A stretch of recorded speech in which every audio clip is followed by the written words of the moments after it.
Terjadi aksi pencurian laptop di Jalan Kumala, Makassar pada Jumat 17 November 2023 lalu.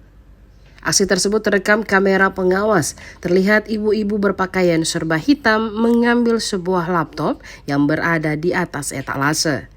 Awalnya ibu-ibu tersebut masuk ke dalam toko dan berpura-pura ingin membeli sesuatu. Saat pegawai terlihat sibuk, pelaku dengan cepat membawa kabur barang incarannya.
Download Tribun X sekarang, menghadirkan lokal menjadi Indonesia.